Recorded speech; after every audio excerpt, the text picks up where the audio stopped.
Hey YouTube, this is Brian again with a video about stuff I found at the Goodwill Outlet tonight.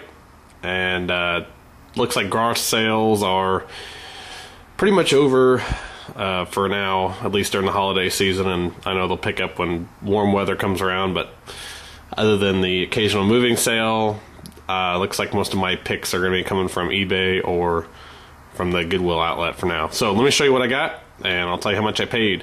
This was awesome. I spent about 45 minutes there tonight digging stuff out of bins, and it took most of that time just to find this stuff right here. This, most of these, they're all the vintage little people from the early 70s, mid and late 70s.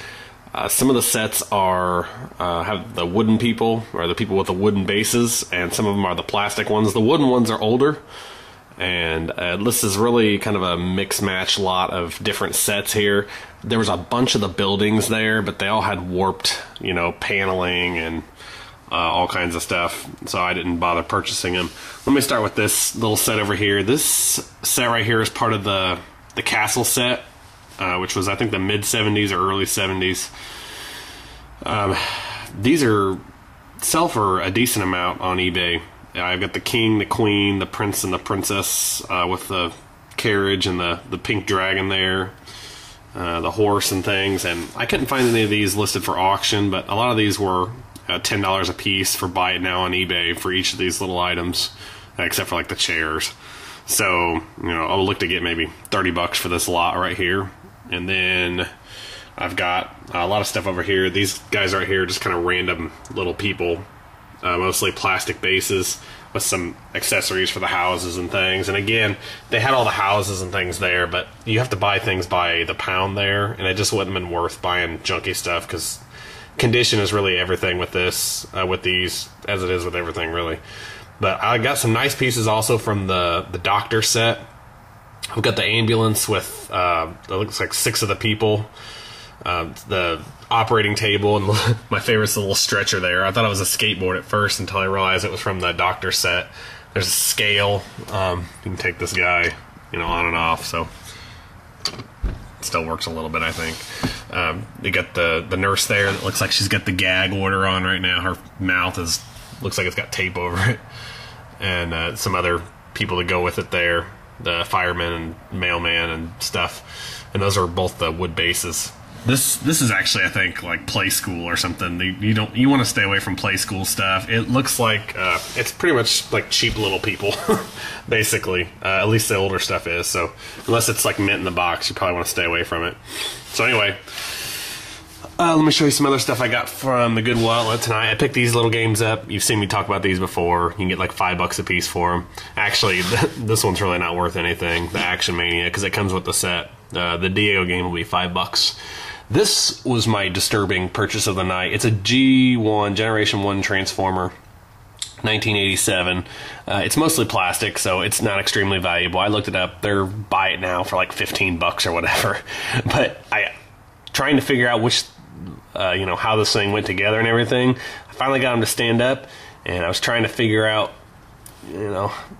how it worked and everything. So I looked at this part, and you tell me what you think that looks like right there, okay? I don't think I need to say. You guys can use your imagination. And the worst part is the firing mechanism here. This is actually pretty funny if I can get it to work. Maybe. Oh yeah, look at that. It sticks out even more and flares out. So, I don't know what they were thinking. Maybe it was a suggestive line of Transformers. The best part, when I looked him up on eBay, his name was something like Scatter Spray or something like that. So anyway, good job Hasbro or whoever made Transformers back then. So anyway, $15 maybe, probably less. I'll probably wait and sell him till I get a lot of Transformer stuff. I also picked up these things right here. This is a lot of the Lego Duplo Thomas the Train stuff. The track, this is really about 12 or 14 pieces of track there. So that'll sell for about $10. And then the little freight car here is another $5 or $10, probably $5. So 15 for that. So 15 for this stuff. Oh, and then the Spider-Man bike. I don't know why I got that. So $15 for that, $5 for that. We'll say $5 for that. So it's $25 altogether. I'm gonna say, you know, this will be $100, I think. So what's that? $125 for, you know, 45 minutes of work, and I ended up paying $3.87 for everything. So I was pretty happy about that. I'm gonna need to spend some time cleaning it up though, so it'll take me a little more time. Anyway, not a bad deal. So let's go on to another lot I purchased on eBay. I spent $62, I think, for this, and then paid $15 shipping. So almost 80 bucks altogether. This is an entire lot of Thomas the Train die-cast metal vehicles, or engines and freight cars and stuff. These all sell for about $5 a piece, and what I did, I just bought a whole box of these, and I split them up. I started them at 99 cents, and then see where they go. Some of them are worth more than others. This guy, he's $10 or $15. A couple of the rest of these guys, you know, those two are like $20 for both of them. Same thing with these two guys right here. So I spent $80 altogether, including shipping, and I'll sell them for at least $300, I think, is what they normally should go for. So hopefully a little bit more since it's Christmas, but I'll make some money on those. One thing I wanted to bring up also is, I don't know if any of you guys ever talked about this before or not, is sometimes the best purchase you make is the purchase that, or the things that you don't buy. You know, I spent a lot of time garage selling and doing Goodwill stuff, and sometimes it's those things you don't pick up that take up your time that end up not being worth anything, that, you know, hold you back, or, you know, don't help your profits any when you buy a bunch of stuff you don't end up selling or can't sell or have to donate back to Goodwill or whatever you do. So I think the longer that you pick and the more that you do your garage selling and everything, the better you get.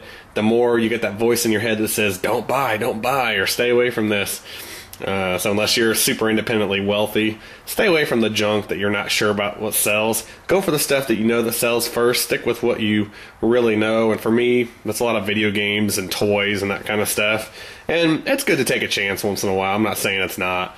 But, you know, use your brain and don't just get emotionally attached to a bunch of junk, because I'm reminded of that tonight at the Goodwill Outlet. The place is really, there's a few people that really know what they're doing in there, but there's just a ton of hoarders in there.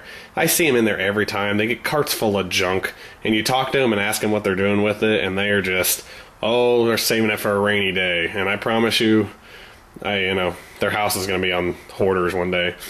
So anyway, stick with what you know.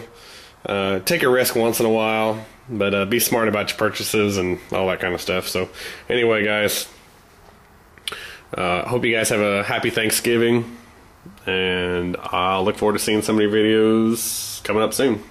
So this is Brian, signing off.